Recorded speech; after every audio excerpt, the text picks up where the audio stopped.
people get up to some shit. They really do, if they're not supervised. Didn't know what time it was and the lights were low. I leaned back on my radio. If you're a little bit different, you probably might stand a little bit more of a chance of finding a little niche in the business, as Mr. B has done. The biggest, change what you are and who you are, and have this grand vision and this great literary talent. The man's a genius. There's a starman waiting in the sky. He'd like to come and meet us, but he thinks he'd blow our minds. The concepts of the albums was that the band didn't come from Earth, So I guess we played that part to some degree. That seemed to communicate. I mean, we used to get fan mail, lots of fan mail, where people actually did believe that. So, no, Yorkshire honest. How we came up with this stuff, I don't know. Where we got it from. We'd just come off stage and we had like jeans and t-shirts on, just chilling out. And three guys bulled up and they had roller skates on, dresses, beards, full makeup, earrings, the works. And they just stood in front of Mick, Trevor and I. And one guy just went, "Gee man, you're really weird." His life, we can sparkle, he may land tonight. Don't tell your papa.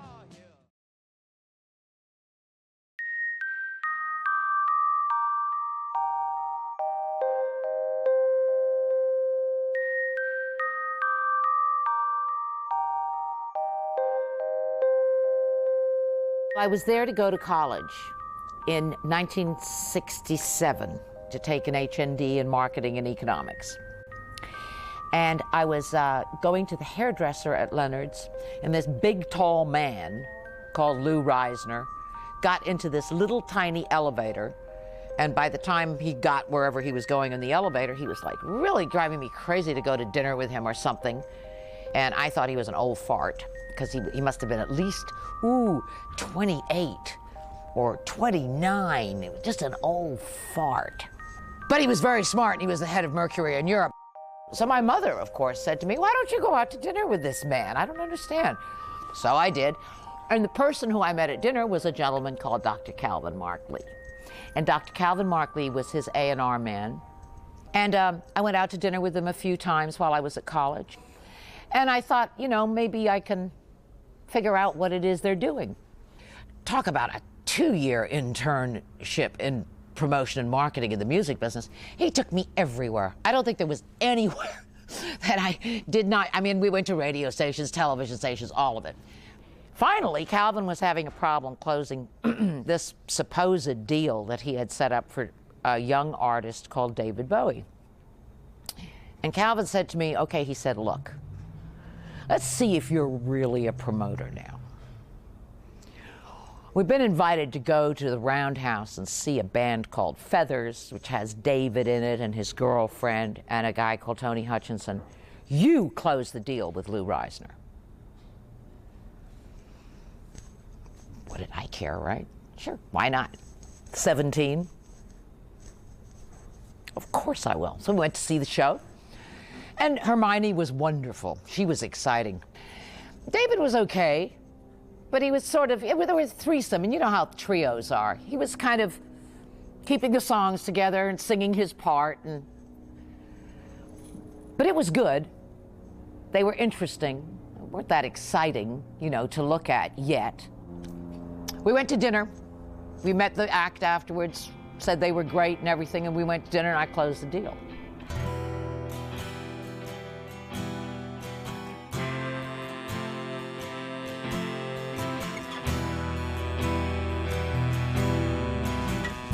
I was 32 when I got asked to do a recording at Trident, and it was for a singer-songwriter called David Bowie. I was more fascinated with the way he looked. I thought, oh, he's got a glass eye. And, but when he played and when he sang, he had this rich voice and this huge acoustic guitar, and yeah, and I thought how much like Peter O'Toole he looked. Take your protein pills and put your helmets on.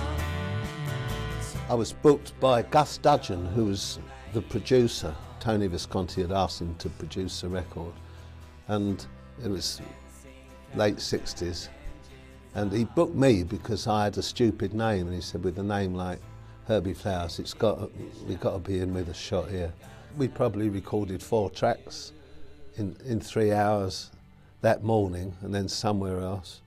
When Space Oddity was recorded, there was only David, who was doing acoustic guitar and a rough vocal, Terry Cox on drums, and myself on bass guitar. Well, because I'm an old jazzer and there were no other guidelines, just what do you do when someone's going, you play, slip about a bit too much. And then I went home and saying to my wife, God, I just met this really nice young bloke that in this song was going on about the earth being blue and all that from space. I was a bit knocked out with that.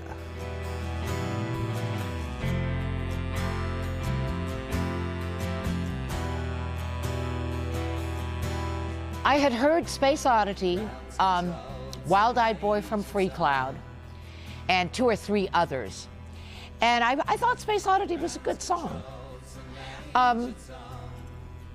Kind of a gimmick song, but I still thought it was a good song. I liked it. It had a good melody and everything, and he used all these, stylophones and stuff like that. So for Calvin and I as marketers, it would go. It would be BBC Top of the Pops. It was just anti-American enough to get those, audio boys at the BBC to put it on the playlist. Check ignition and may God's love be with you. I think when people start out in their career, you don't actually have a definitive way of doing things. And I think David had done a few things at Decca, like The Laughing Gnome and this, that and the other, and a bit Anthony Newley type of singing, that somebody might have said, oh, you ain't going to go far with this. And just before that, a couple of years before that, had been the White Album, the Beach Boys' Pet Sounds, and all this lovely kind of orchestrated, adventurous sounds that not just David, he probably knew that all the time, but producers like Visconti and Gus Dudgeon actually saying, I've got freedom here. This song, Space Oddity, it's about a guy, an astronaut, suddenly wanting to pull the plug on everything and going off. And David walking in the studio with a little thing that looked like a packet of cigarettes. And it's a stylophone. It's this little machine that he bought, I think, in the newsagents on the corner for 7 and 6pence. They had 2 octaves of a piano key and a little pen.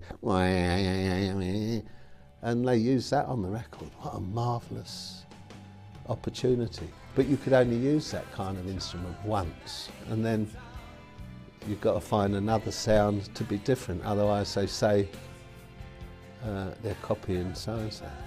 But I think everything David's ever done is totally different. Now it's time to leave the capsule if you dare. This is David broke up with Hermione. Now, I didn't know anything about this, right? I'm still going to college, and David broke up with Hermione. Now Calvin's got miserable David. Calvin got a brilliant idea. Angie, come to dinner with David. He's so upset. He broke up with Hermione. So I said, okay, sure. So I thought he was very nice, and I was enthusiastic about, the evening. And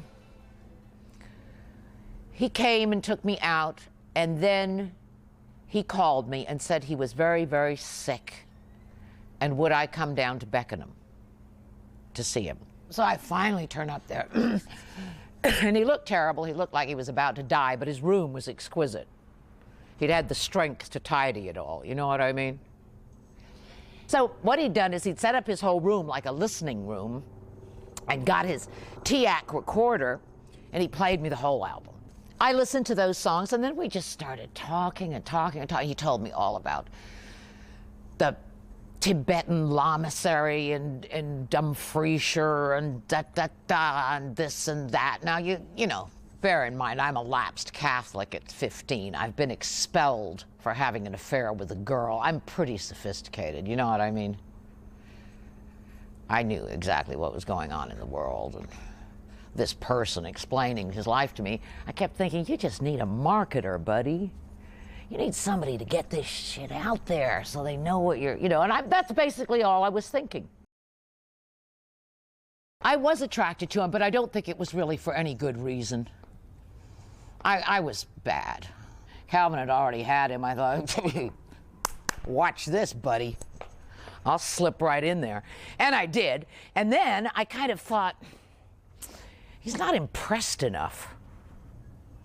You know? I expected people to be really impressed if I went to bed with him. He wasn't impressed. So then I threw some drama, and that didn't faze him a bit. So then I didn't know if I could work with Calvin to promote him. But then David decided that I was probably as brilliant as everyone said I was, because Calvin, of course, told him that I had persuaded Lou Reisner to actually allow the contract to be signed, written up by Mercury. And so I guess after that, he started thinking that I was probably more useful on his side than not interested. And that's how he lured me, and he pursued me by the call to come to Beckenham, to see him, to talk about all his shit. It's just like when people meet with an advertising company. He was schmoozing me. I don't take no for an answer. David couldn't get people to agree with him or help him to change things. I did.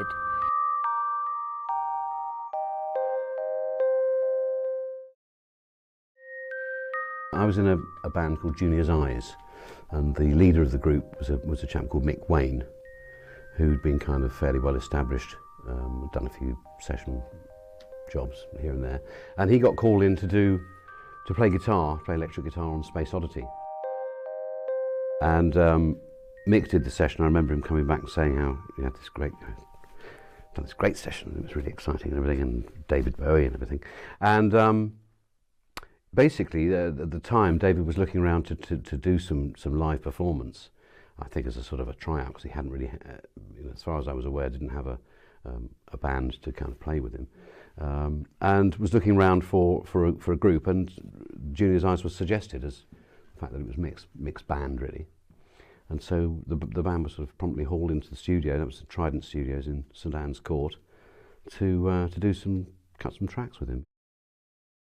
It was kind of an odd mixture of stuff, and I think David at the time was very involved with a local folk club that he virtually ran, as far as I can gather, in Beckenham, and he was very involved with the running of it. And so there was this kind of mixture of folk influences in there,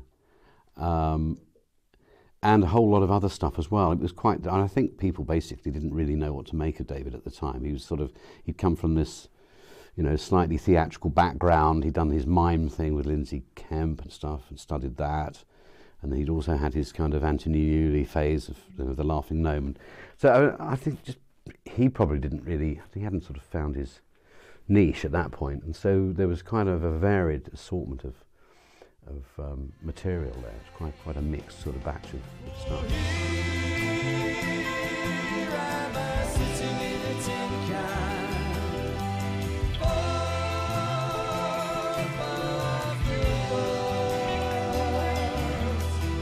Tony was basically producing the sessions that we did with the main stage. Gus just did the Space Oddity track. I don't believe he even did the B-side. I think it was just that one song that Gus did. Tony Visconti refused to produce Space Oddity. He thought it was so totally and utterly without merit. Such a commercial. Oof. Just the fact that somebody just couldn't bring himself to. But I do have someone who can do it for you, Gus Dudgeon. Gus Dudgeon does that kind of stuff. I sort of got the impression that David was quite nervous and quite sort of highly strung, especially in the early sort of days, and I'm sure having Tony around there to sort of reassure him and keep things, you know, calm and, you know, create a nice atmosphere to work in, which is a big part of production anyway, isn't it, really? Tony was pretty much starting up as a producer in his own right, and I think he was also an arranger, but he was sort of emerging as a sort of talent, so everyone was kind of finding their feet, and I think probably everyone felt that, you know, there was no distinct direction there that was obvious, you know, so it was kind of definitely a suck it and see kind of thing, you know. I don't think there was I don't think people were sort of thinking, right, let's make a rock star out of David or anything like that, you know. It was really building an album around the fact that the track Space Oddity had caused such a lot of interest, you know, and it's kind of a very unusual song and, you know, caught people's imagination. Ground control to Major Tom. I remember he was very much getting over the death of his father, because I remember on one occasion he was doing a vocal overdub and he sort of broke down in the middle of it, and he was obviously feeling, you know, a very sensitive guy. He was going through some changes there. Control to Major Tom. Commencing countdown, engines on. He hadn't really had much experience fronting a band, you know, and so the idea was that it was suggested that we did this sort of mini tour with him, which was actually 5 or 6 dates in Scotland. And so we sort of went up there. I think I was about 20 at the time, so it was all sort of young chaps having a laugh, you know, and nutty. I mean, there was one gig where I think it was the one in Glasgow, the Electric Garden in Glasgow, where the promoter erected a cage in front of the band, because he said that sometimes if the crowd liked the band, they threw bottles. So we wondered what they did when the crowd didn't like the band. So that was kind of interesting. We'd had a lot of experience on the road. That was our main strength really with Junior's Eyes, is we just played all over the place. And, you know, we did all kinds of things, from a Star Club in Hamburg to whatever, you know, just all over Europe, up and down the country, universities and everything. And that was the one thing that David didn't have, was that sort of confidence of playing sort of spit and sawdust gigs, really. So I suppose that, I mean, we just kind of carried it off without too much thought, I think. But I think David was quite nervous. It was a very alien atmosphere for him, really.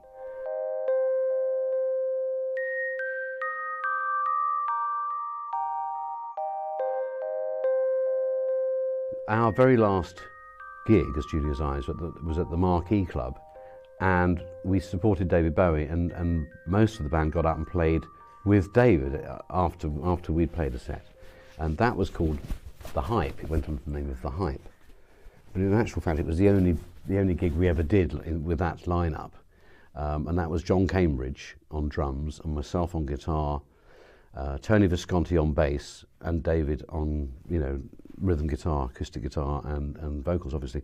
And subsequently, several people kind of sort of said, "Oh, you played with The Hype, didn't you?" And I said, "No, I'd never heard of them." "What was that?" "Oh, David Bowie." No. But that was the only time that actually occurred. That was at the Marquee Club. And after that, David sort of linked up with Mick Ronson, who he'd got to hear about through. He's a very good friend of John Cambridge, the drummer. They're both from Hull. They both played in a group called the Rats. And so that's how that kind of link-up happened. So, you know, and Mick kind of got involved. And to start with, Tony Visconti carried on playing bass, I think dressed as Superman or something. I think he's extraordinary. In November of '69, I actually went along to the Purcell Rooms to see David Bowie. He was doing a concert there with Tony Visconti and his trio. And like everybody else, I was just totally spellbound. But I hadn't really had an outlet where I could use David. Now having the outlet of the In Concert programme and seeing David perform as well as he did at the Purcell Rooms, I had no doubt in my mind that he would be able to do it. And interestingly, when I booked him, and the list of the artists I was booking for that quarter actually went up in front of my line manager, he was very suspicious about it, called me in, and he knew one or two of the names on that. He had heard of David Bowie, but you know, can this guy do an hour by himself? And I said, yes, absolutely. He said, well, it's on your head. I said, I know that. I'm happy for it to be. He was quite affable. I mean, he was a fairly easy person to work with. But, I mean, certainly for that first in concert, I think he was just pleased to be there. And, you know, John Peel was introducing it, and it was a great platform. You know, an hour of just him and 3 other musicians. Well, in fact, the first part was just him with his guitar, and then the others gradually joined in. Tony Visconti on bass, Mick Ronson on guitar, and John Cambridge on drums, and, you know, just to fill out the sound a little bit more. And as the sunrise stream flickers on me, my friend, stop of glory, untold dream, where all is God and God. Bowie was looking, I think, at the time for a band, and he was using this band as his backing band. And they did a few gigs, and then poor John got kicked out again. And Mick rang me up, Bowie rang up and said, well, Mick says you're really good, I want you to come and join me. So I said, yeah, okay. I guess he was a folk guitarist when we first joined him. He did gigs on his own. In fact, I did a few gigs with him just playing congas. We'd go and do like 2 gigs a night in London, a pub here and a roundhouse. We'd just go, oh, let's go and do a gig. And he'd play his songs, and I'd just sit on a mat and play bongos, you know. So it was a completely different scene, and we'd been sort of anti-folk, to be honest. We weren't into folk music. I mean, it just wasn't rock and roll, you know. But then we heard the songs, and I guess our job was turning them into rock and roll things. We understood the rock and roll viewpoint and the playing. So a lot of times it was taking a folk guitarist's song that was an incredible song and putting it into a rock and roll format. So Mick would change some of the chords and do this, and just to make it rock it up. But you couldn't ignore the songs and the lyrics. It was just so different and so emotional, and it was him. I mean, nobody writes like him. That was inspiring. In the corner of the morning, the best. I would sit and blame the master, first and last.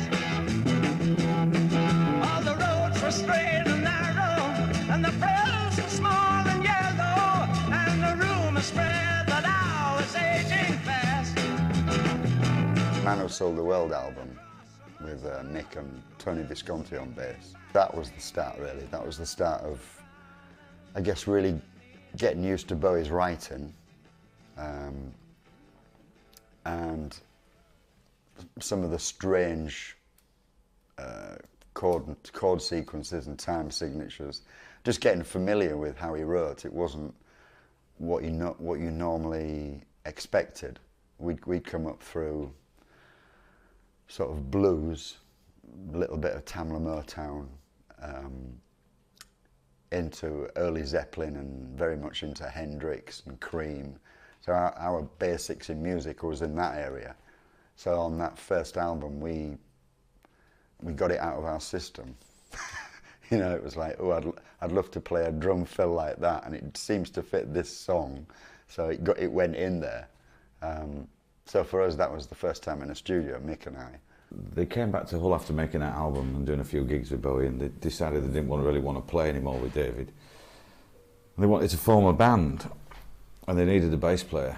So I agreed to sort of sit in till they found somebody. And I never left.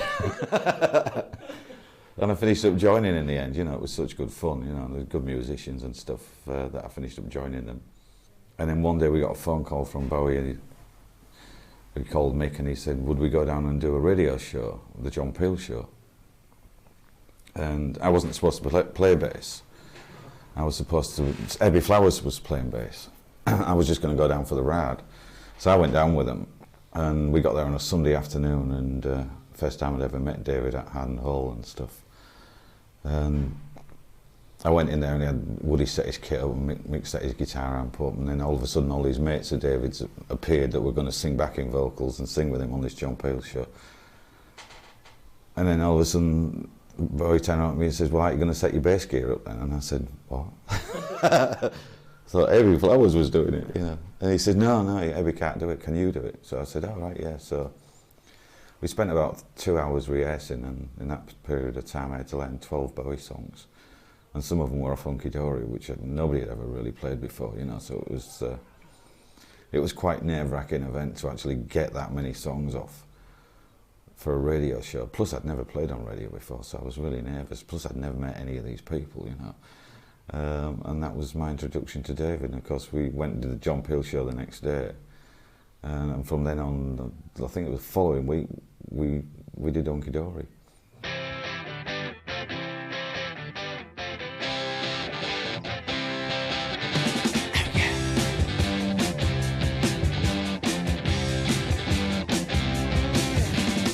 Well, just looking down the running order, the one we did in January, these were both sessions for Bob Harris' Sounds of the 70s that I was producing at that time. On the one that we did in January, we've got Hang On To Yourselves, Ziggy Stardust, Queen Bitch, I'm Waiting For The Man, the Lou Reed song, and 5 Years.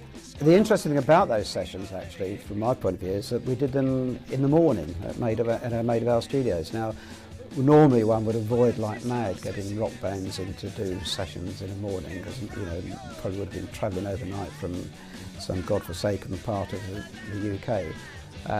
And it's always difficult. Anybody who sings would know how difficult it is anyway to try and get your voice in shape in the morning. But actually both of them were really good sessions, very energetic. I think David was actually a bit late for the first one, so but we let him off that because, you know, once he got there and put the vocals on, they were brilliant, and they stood the test of the time, because actually we repeated the sessions quite a lot in later years as sort of archive memories. You know.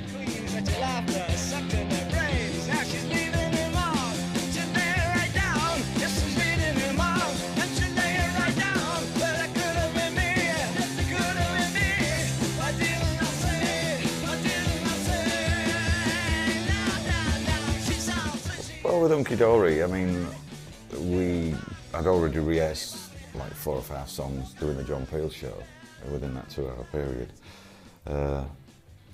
So I knew some of the bass lines and I knew the songs, but we never really rehearsed for Hunky Dory at all. It was, you going, he plays the song on the piano or on the acoustic guitar, you get a run through, or maybe 2 if you're lucky.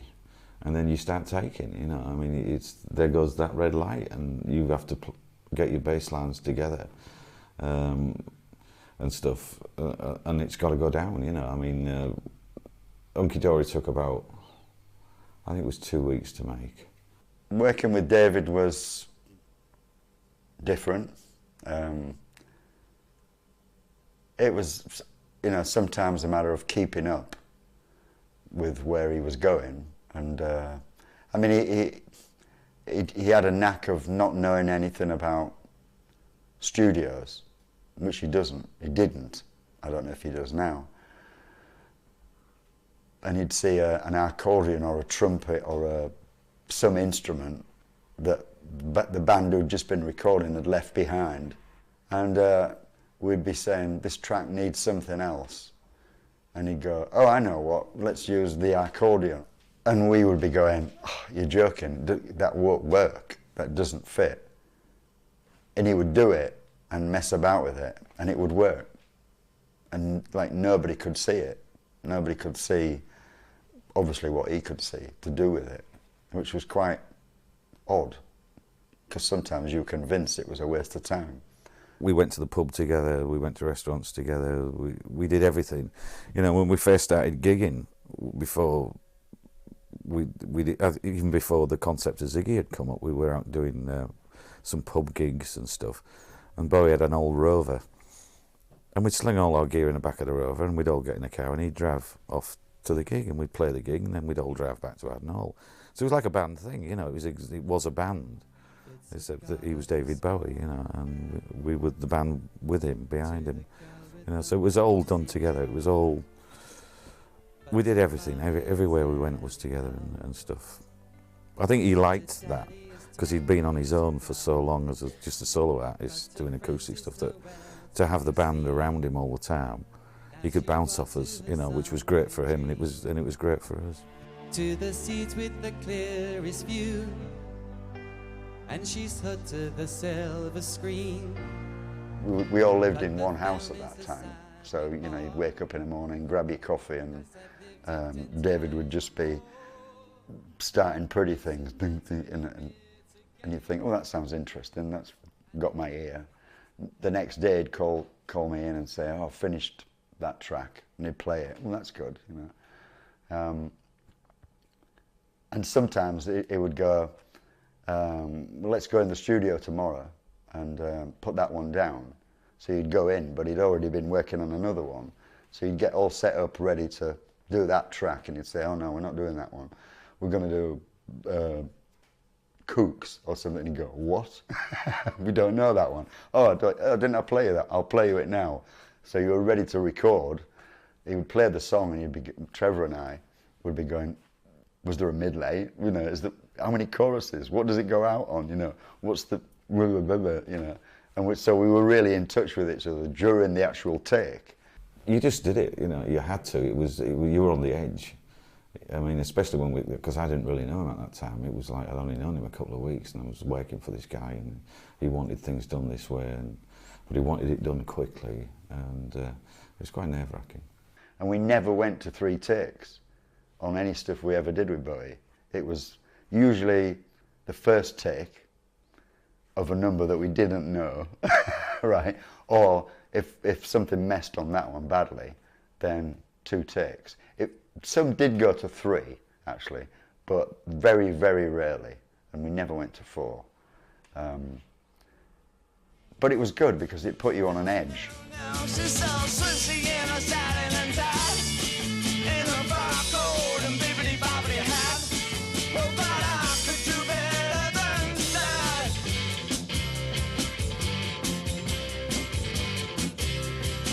I mean, he was lucky. I mean, I look back now and I think he was very lucky that when we came and joined him, the band, it was a bunch of very good musicians that had played together as a band for a long time. We all came from the same area. We were all brought up on blues and rock and, you know, and Jeff Beck and Cream, and we all played in that sort of style.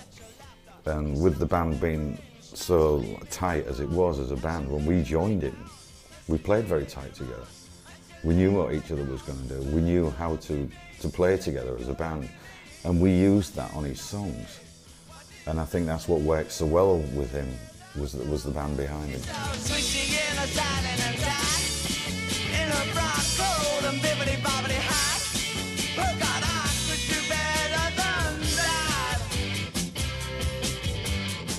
They played the Purcell Room. I don't know what happened. They got good. Suddenly, everyone was comfortable. They got their spotlight. There were only 4 of them on stage, so they had plenty of time. There was no time to be jealous or to be mad at each other or to think someone fouled up, because there were just 4 of them interacting, and it started to really work. So I throw both his bags down the hall, and I'm phoning a cab, 'cause my stomach feels small. There's a taste in my mouth, but it doesn't at all. Well, it could have been me. Yes, it could have been me. What didn't I say? What didn't I say? That was very much the Ziggy, beginning of the Ziggy. That was the Old Grey Whistle Test, I think, that broke us. I mean, because we'd got Starman out as a single, which was a very poppy single, but I think the Old Grey Whistle Test gave Bowie a lot more cred with some of the stuff we did on the Old Grey Whistle Test. Yeah, everything was manned. I mean, they had plastic cymbals and stuff like that, you know, and everything was covered over, drums were all covered over. I mean, it was in the early days of the Whistle Test, and thank goodness later on in the Whistle Test they started having bands playing live, but when we did it, it was in a very small studio, very small. You could just about get a drum kit in. I mean, the way they used to film it with the 2 cameras made it look really big, but it wasn't. Wake up, you sleepyhead. Put on some clothes, get out of bed. Put another log on the fire for me.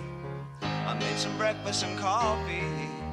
Look out my window, what do I see? Crack in the sky and a hand reaching down to me. All the strangers came today, and it looks as though they're here to stay. The thing about it is that the first show or the second show was just so boring. And it really was just as boring as it could be. And the songs were great. So after the show, I said to them, I said, you know, guys, I said, I think it would be totally cool, you know, it really would be cool if we tried to get a little more theatrical. I mean, you know David, I mean, you worked with Lindsay Camp, you danced with Hermione, you have a good theatrical. And I was making it sound like it was all my fault, so David could stay butch. This was Dumb Angie. Dumb Angie wants the show to look nice. They've got to get all dressed up and have lights, because Dumb Angie is bored with a bunch of musicians, right? Works, good cop, bad cop. David was, you know, well, I don't know, Angie. There's an idea, though, you know, looking at the boys from Yorkshire, and the boys are looking at me, and I'm going, listen, guys, it'll be cool. It'll really be cool. You don't have to wear anything you don't want to. You don't have to dress up any way you don't want to. You have to choose how you want to look. If you don't make the choice, I'll make it for you. She was like the fifth member of the band, I would say. She was there for everything. She had so much energy, it was just unbelievable. I mean, this was a woman who organised everything. She organised all the stage clothes, she organised the making of things, she organised Bowie, getting us from A to B. She was like a full-on tour manager in a way, you know. I mean, she really did get involved. She was a lot to do with it. I said to Ronno, I said, how about,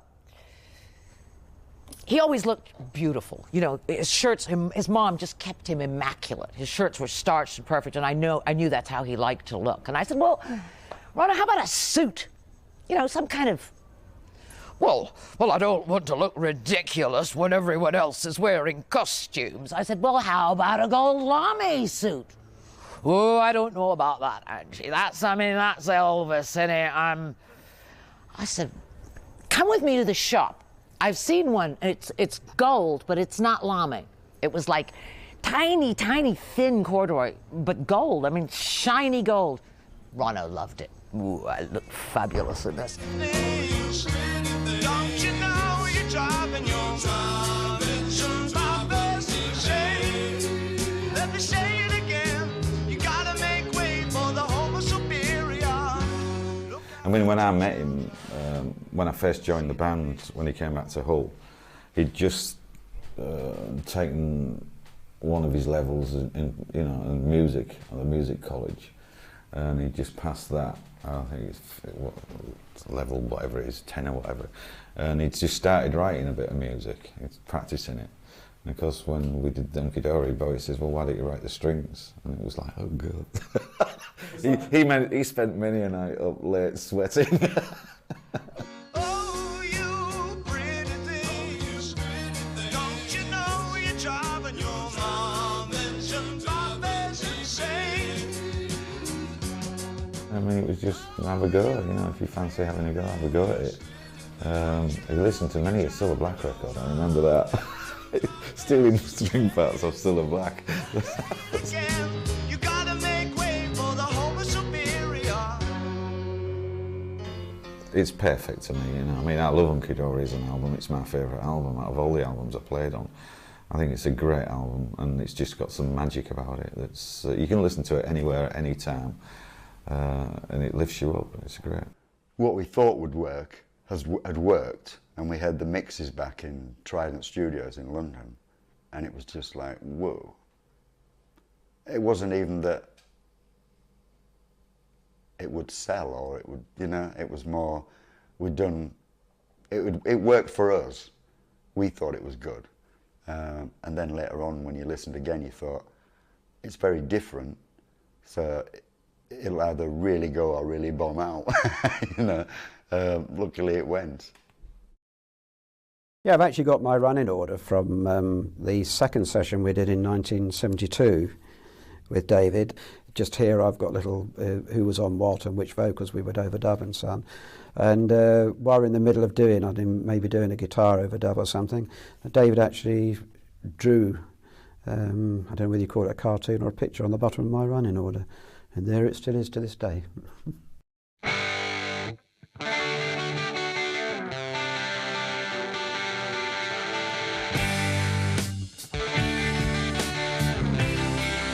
They were cracking. I wouldn't say full of themselves, because that band were not those sort of guys. I mean, they were just really, really good musicians, very competent, and by that time, because they played together so much, you know, everything really worked.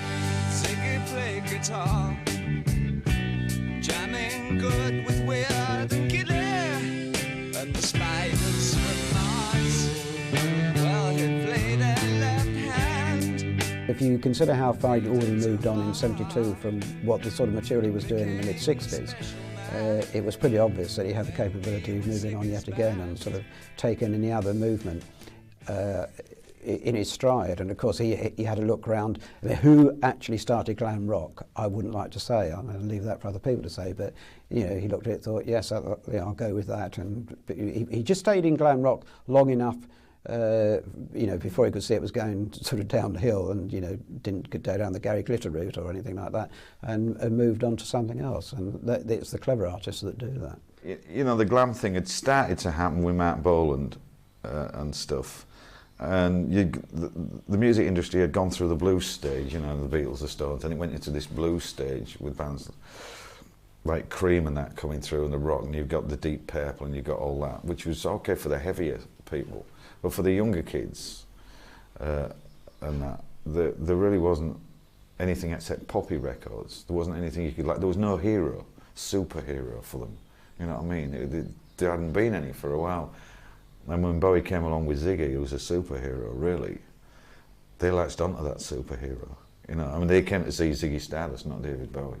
That's what they came to see, and that was their hero. You know, and that's how it works. It's a cartoon character, and that's what he was on stage. You know, and it worked perfectly the way it was put together.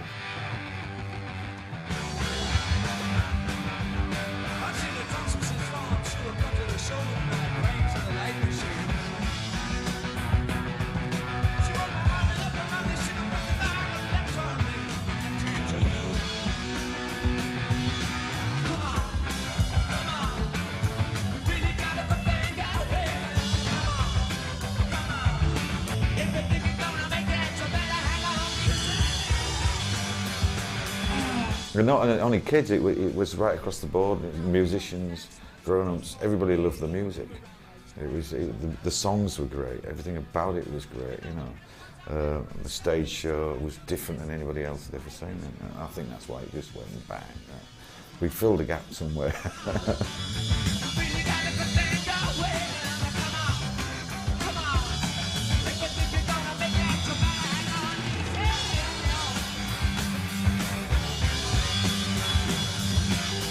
He was a great performer, you know. He knew how to work an audience. He had a great voice. He had this brilliant charisma on stage. Nobody had ever seen anything like it. And I think he shocked a lot of people by the way he dressed and the things he did and the way the band looked. We had the opening night, I think it was in Tokyo, and Trevor had long hair then, so we got a hairdresser to come in and do him a samurai hairdo, and he had the big bamboo sticks or whatever sticking out, Japanese makeup, Japanese costume, and we all wore something a little bit Japanese. He looked unbelievable. I mean, forget about Japan. You know, Japan thought that they really invented all that. Trevor, he got to Japan, the Japanese were crazy about him. He's the only one that looked like them. No, the rest were blonde, you know what I mean? Trevor looked like he was Japanese. The fans went crazy, and he dug it. It was the image of the thing. Nobody had ever seen anything like that before. The clothes and the dressing up and the great songs. I mean, he had great songs. He wasn't like a pop band. I mean, he wasn't a glam rock band. We were never glam rock. It was never aimed at being glam rock. We were actually supposed to be like the guys out of Clockwork Orange. You know, I think they're called Droogs or something. and the boots and all the gear was supposed to look like them, but you couldn't really wear white overalls on stage, so we had to look a bit more colourful, so we wore colourful stuff on stage. A lot of people thought we were out of Star Trek. They thought we dressed up like Star Trek, and I went, "What's Star Trek?" And I know. So that was, I mean, he was a big Clockwork Orange fan. So, I mean, we used the intro music to go on stage was from Clockwork Orange. And stuff, so the whole image was based around Clockwork Orange. Killed them. A soldier with a broken arm fixed his stare to the wheels of a Cadillac. 5 Years was a song that I kind of requested that they write. I knew we needed something rousing, a big anthem at the end. The audience looked like they wanted to come, you know, and there was no way to do it. I thought if they could just sing chorus or something. So when they wrote 5 Years, I felt that they'd actually got a show now that was musically an entity. Well, 5 Years starts with a drum intro, and that was really just setting the mood for the piece, really, getting that hopelessness into a drum beat that was interesting at the same time as everything's hopeless and we're all going to die, I guess. Sounds very deep, what you can actually do with a drum kit, but you can do it.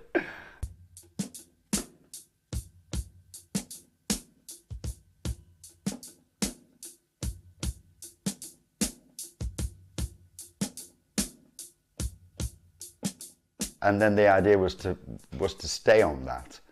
That was like for me, that was no matter where the arrangement goes, which it does get quite embellished on the way through and more desperate, the drum beat still has that apathetic hopelessness about it all the way through. And it was good actually playing that. It was like being the stable point through all this mayhem. Cried so much that his face was wet. Then I knew he was not lying. I heard telephones, opera house, favorite melodies. I saw boys, toys, electric irons and TVs. It's theatre, isn't it? It was a theatre thing, you know. He always classed it as theatre. We were theatre, not just straightforward rock and roll. It was all theatre. It was the story of Ziggy on stage, you know. It was like you go to the West End and see it, I suppose, you know.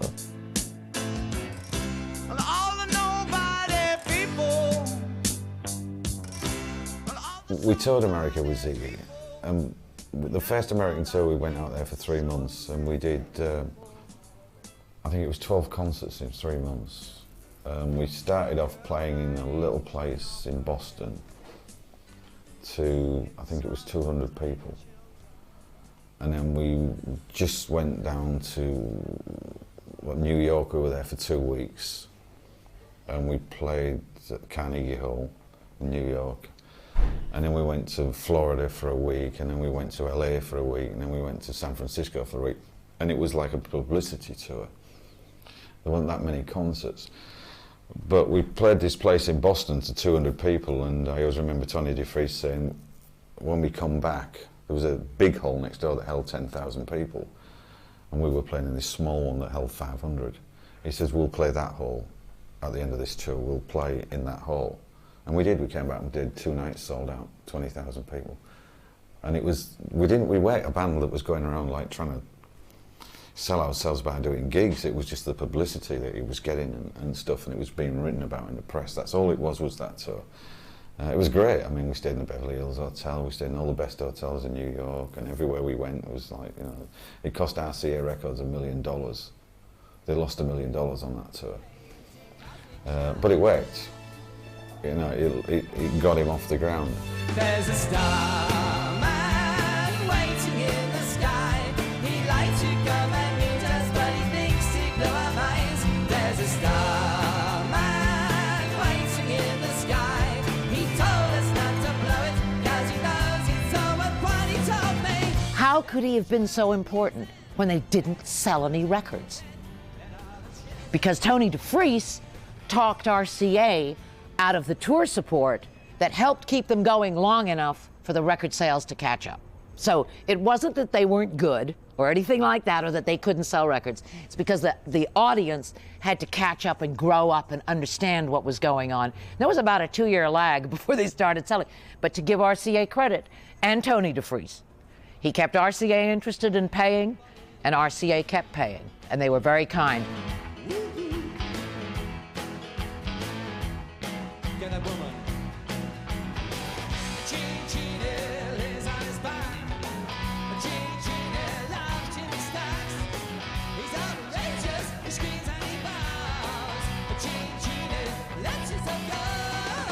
Gene Genie was, the song was David wrote on the back of a Greyhound bus on the way to Memphis, Tennessee from New York. And originally the guy that did the paintings on the album covers, Hunky Dory and Ziggy, George Underwood, was sat at the back of the bus with Bowie's Les Paul, and he was playing that riff and a few Chuck Berry songs he was messing about with, and David happened to count on to. So when George put the guitar down, David picked it up and started playing the same thing, same chord riff. And he sat at the back of the bus for about an hour and a half, just messing about and singing. They were all at the back of the bus. And 3 days later, we went back to New York, and we went in the studios in New York, and he played as Gene Genie. And he played the whole song to us, and then he said, we'll do a run through. So we did a run through, and we all knew it was like I'm a Man by the Yardbirds. We'd all played that before many times as kids.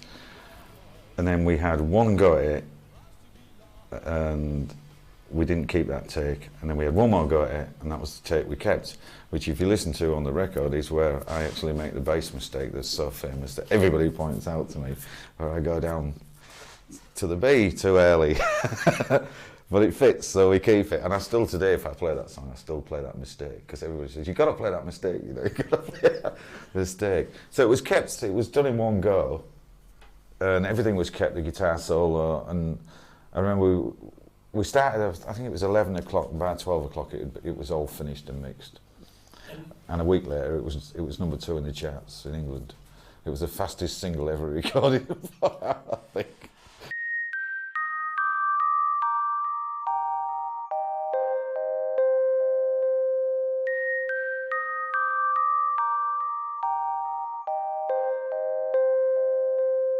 I mean, it's a good album, but what is it? It's an album of cover songs. There was a story once that somebody asked Bowie about why did he do that album? And he said, oh, I did the album because the band were bored and needed something to do, so he blamed us for it. When actually, I always remember going around to a hotel in London, and he was playing me all the songs that he was going to do on the album, and I knew nothing about it. So it was an album, he thought he was pressurised, I think. You know, when record companies, he's got big success, they want another album. And I don't think he had the songs.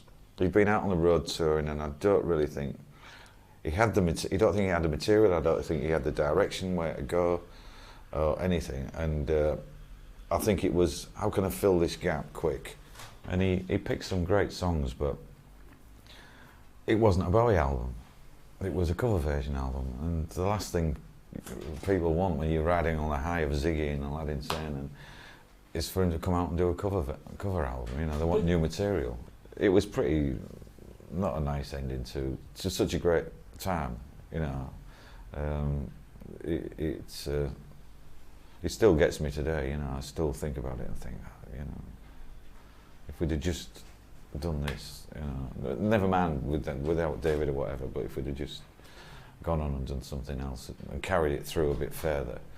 But unfortunately it stopped when Ronson did his solo albums, and Woody got fired.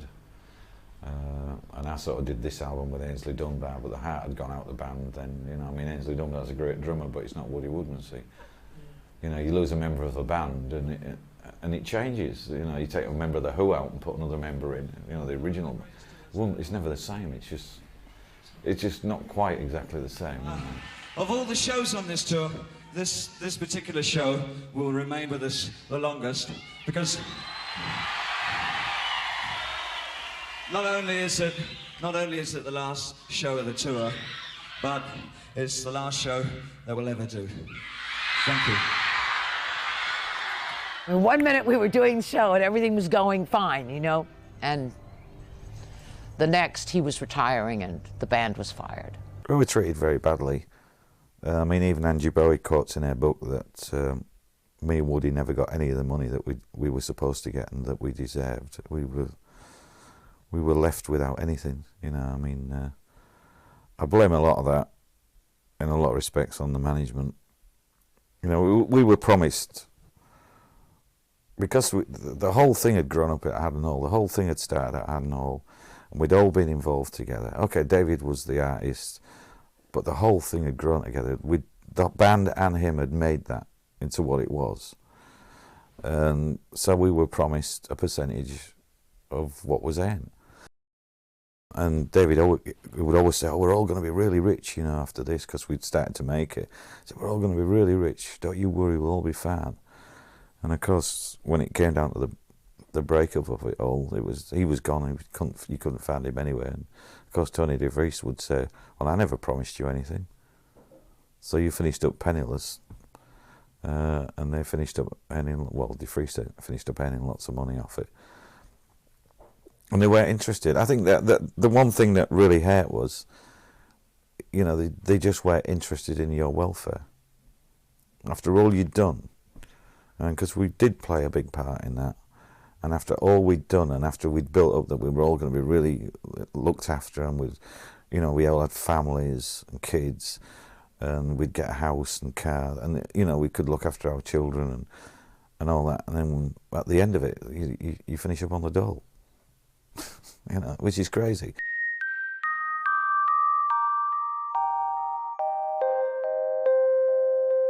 The drugs were what caused him to be unbearable to work with. He wasn't god-awful when I met him. He really wasn't. He was charming. The drugs in America caused him to be, first, incommunicable. He couldn't speak. He couldn't put two words together. Throw him on a stage, he was fine. He could do the whole show and come off and he'd be a blithering idiot. But like Marianne Faithfull, throw him on a stage and he was fine. But that's not enough. I'm sorry, I wasn't in awe of what he did on stage. I've seen better people on stage. What I was interested in was whether we were delivering quality material. I know it sounds camp, but I'm serious. I'm really that old-fashioned. I just wanted to know that it was a great show and the music was as great as it could be and you could hear it and they looked good and it was exciting. Well, I accomplished that. I couldn't accomplish anymore. After that, he wouldn't talk to me. After that, I was persona non grata. All he wanted to do was to get rid of me. It just happened gradually. The bigger he got, the more fame he got. He always wanted to be famous, and the more and more he got of it, you know, it's an animal, isn't it? Fame takes you over. You know, I just think it took him over, like a lot of artists it does, and they think that there's somebody bigger than everybody else, and they're better and whatever, and really they're not, you know.